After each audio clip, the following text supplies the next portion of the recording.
We often say that education should be for everyone, that every child, regardless of ability, background, or circumstance, deserves to learn together.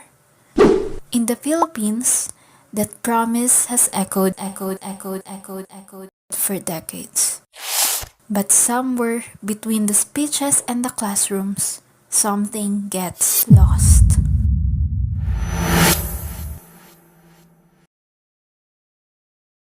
This is where tokenism begins, when inclusion exists more on paper than in practice.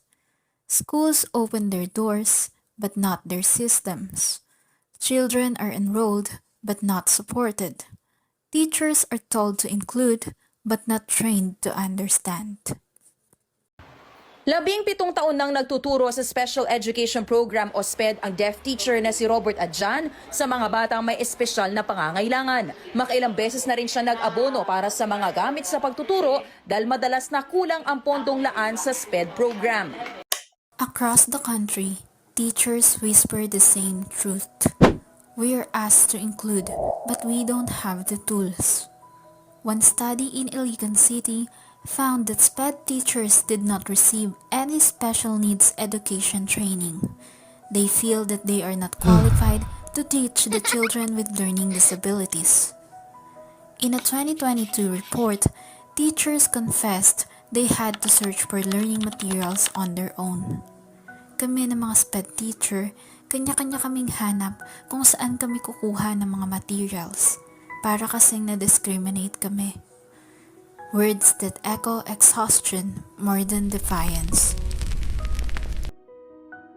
In the recently passed budget for fiscal year 2022, the country's SPED program was given 563,203,000 pesos, a 58.45% increase from the previous year's 329,203,000 pesos.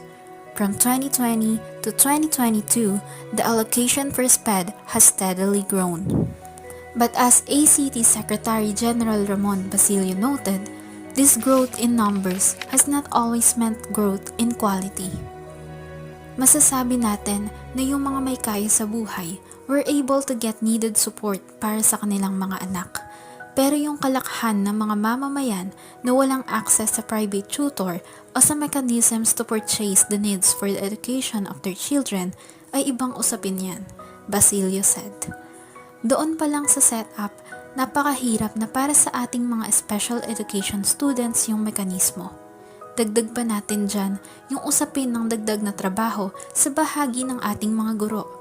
So mag-extra effort ka talaga na you have to do a recording of your classes para mapakinggan ng mga bulag nating estudyante, or you have to do a lot of means para ma-engage naman yung mga hindi nakakarinig o hindi nakakapagsalita ng mga estudyante. Even with increasing budgets, true inclusion remains uneven, where privilege still determines access and teachers carry the weight of a system unready to support them. While teachers fight to make inclusion real, parents carry another burden. For many families, the promise of education is blocked not by choice, but by access. Some schools have no ramps, no transport, no SPED centers, no trained staff. Research by the Philippine Institute for Development Studies and others confirms these are not isolated stories, but patterns repeated across the nation. The Department of Education speaks of inclusion as a national goal. The Inclusive Education Bill, signed in 2022, was meant to change everything. And yet, teachers still wait for training that never comes. Funds are promised, then delayed. Parents are assured access, then told to wait another year. Somewhere between good intention and good implementation, hope fades. Patuloy namang makikipag-ugnayan ng DepEd sa Kongreso para hindi maputol ang paglalaan ng pondo sa SPED habang gagawa sila ng paraan para masustentuhan ang programa. So, Is inclusive education just for show? Not entirely.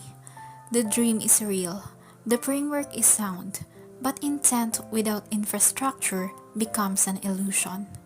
What we have, too often, is token inclusion, when students are physically present but pedagogically invisible.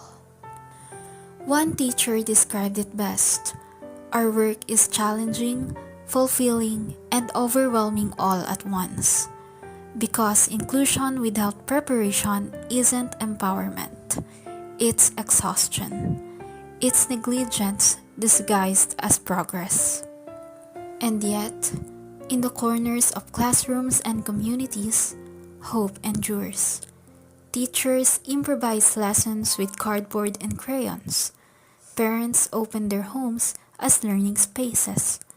Small acts, fragile but real, reminding us that inclusion, though broken, is not lost. True inclusion is not about presence. It's about participation. Not about enrollment, but empowerment. It means giving every child not just a seat in the room, but a voice in the conversation.